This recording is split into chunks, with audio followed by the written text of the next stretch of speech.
안녕하세요. 이번 시간은 원가 계산 절차 핵심 이론 정리 및 객관식 기출문제를 풀도록 하겠습니다. 원가 계산 절차 첫 번째가 요소별 원가 계산, 두 번째가 부문별 원가 계산, 세 번째가 제품별 원가 계산 순서입니다. 요소별 원가 계산은 제조 원가 3요소, 직접 재료비, 직접 노무비, 제조전비 분류하여 집계하는 게 요소별 원가 계산이 되어지는 거고, 부문별 원가 계산은 제조 간접비는 원가의 발생 장소인 부문별로 구분하여 집계하였다가 일정한 배부 기준에 따라서 제품에 배부하는 절차가 부문별 원가 계산이 되어집니다. 세 번째 제품별 원가 계산, 제품별 원가 계산은 직접 재료비와 직접 노무비, 직접 원가는 해당 제품에 직접 부과하는 거죠. 발생 즉시 바로 부과할 수 있지만 부문별 원가 계산에서 집계한 제조 간접비는 일정한 배부 기준에 따라서 제품별로 배부해서 제품별 원가 계산이 이루어지는 것을 의미합니다.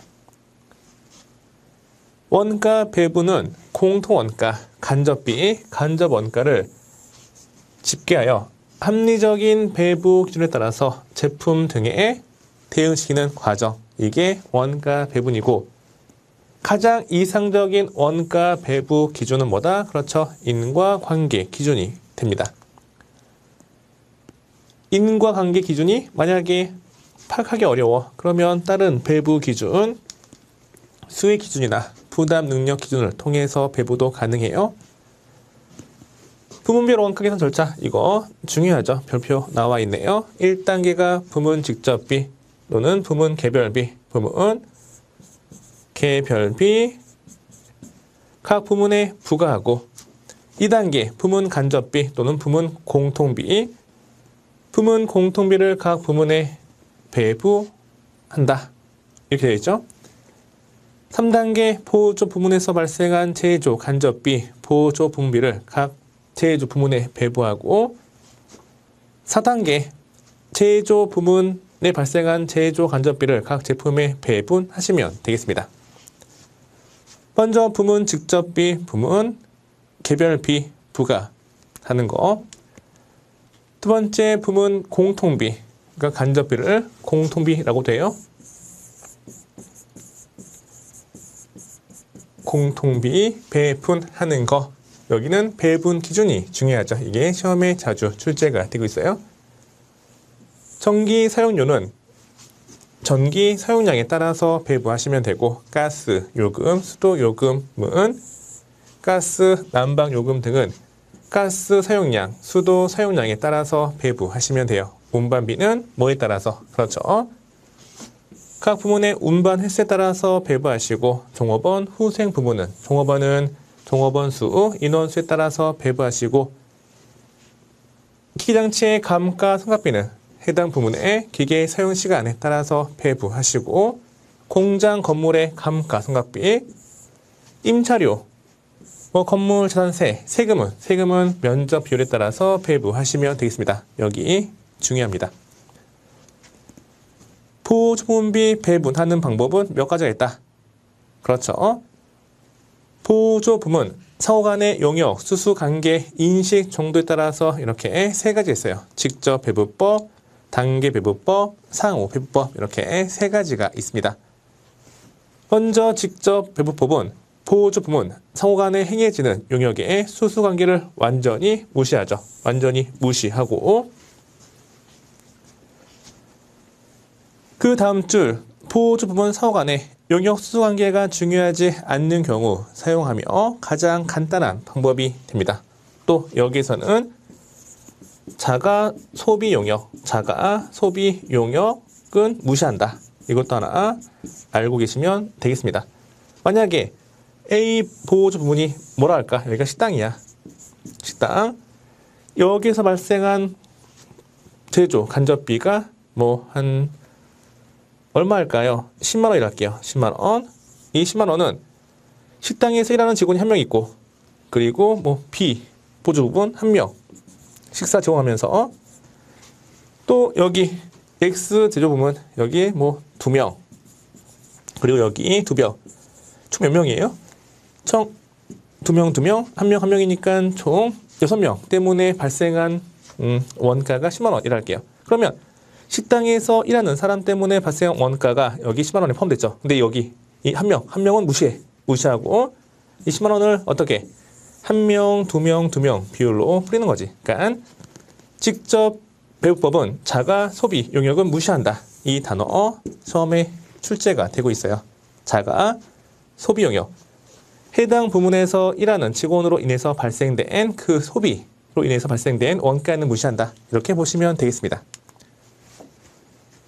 단계 배부법, 여기는 배분 순서를 정해서 보조 부문 간의 용역, 수관계 일부만 인정하는 거죠. 그러니까 여기에서 이리로 가는 거 인정해요. 근데 여기에서 이리로 가는 건 인정하지 않죠. 직접 배부법은 이렇게 인정도 안 하고 또 이렇게도 인정하지 않는 거예요. 근데 단계 배부법은 둘 중에 하나만 인정하는 거지. 하나만 인정하는 게 이게 단계 배부법. 그러면 여기에서 먼저 배부해야 돼? 아니면 여기에서 먼저 배부해야 돼? 어디에서 먼저 배부해야 돼? 이런 문제가 있겠죠. 이게 배분 순서예요. 배분 순서를 정해서 그 순서에 따라서 단계적으로 배부하시면 되겠습니다. 단계 배부법은 보조 부문 간의 용역 수관계를 일부만 인식하는 방법으로서 직접 배부법과 상호 배부법의 절충적인 방법이 되겠습니다. 상호 배부법은 보조 부문 간의 상호 관련성을 완전히 전부 고려하는 배분 방법으로서, 그러니까 여기에서 서비스 가는 거 인정하고 여기에서 일로 서비스 가는 거 인정하는 거죠. 둘 다 인정하는 거예요. 완전히 인정한다. 계산이 아주 복잡해요. 우리가 중학교 때 배웠던 열림 방정식을 통해서 계산하시면 되고, 보조 부문 간의 용역 수관계를 완벽하게 고려하여 가장 정확한 원가 계산할 수 있죠. 이론적으로 가장 타당해. 근데 열림 방정식 머리 아파요. 계산이 아주 복잡합니다. 보조 부문 원가 행태에 의한 구분, 여부에 따른 배분 방법, 그러니까 보조 부문비, 이 제조 간접비를 하나로 볼 것인가, 아니면 이거를 변동비, 고정비 나누어서 볼 것인가. 하나로 보는 게 단일 배분율법이고, 둘로 나눠 봐서 각각의 배부 기준에 따라서 배부하는 게 이중 배분율법이 되어지는 거죠. 이중 배분율법이란 보조 부문비, 보조 부문에서 발생한 제조 간접비를 고정비와 변동비로 구분하여 각각 다른 배부 기준에 따라서 배분하는 방법이 됩니다. 변동비는 실제 용역 제공량, 실제 소비량, 변동비는 실제 용역 제공량, 고정비는 최대 소비량, 최대 용역 제공 가능량에 의해서 배부하시면 되겠습니다. 마지막에 제조 간접비 배부, 그러니까 다시 1단계가 부문 직접비, 2단계 부문 간접비, 3단계 보조 부문비 배부, 4단계 제조 부문비 배부하는 거 이렇게 다 살펴보았습니다. 또 뭐가 있냐면 보조 부문비를 이제 제조 부문으로 배부했을 때 배부 방법에 따라서 제품별 이익은 달라져요. 그렇지만 기말 재고가 존재하지 않는다면 회사 전체 이익은 달라지지 않습니다. 다시 보조 부문비를 제조 부문에 배부하는 방법이 여러 개 있었죠. 이 여러 개의 방법에 의해서 배부하는 경우 각각의 방법에 따라서 제품별 이익은 달라져. 근데 기말 재고가 존재하지 않는 경우에는 다 팔렸죠. 회사 전체 이익은 변함이 있다 없다? 없다라는 거, 이것도 처음에 자주 출제가 되고 있어요. 관련된 객관식 기출문제 풀도록 하겠습니다.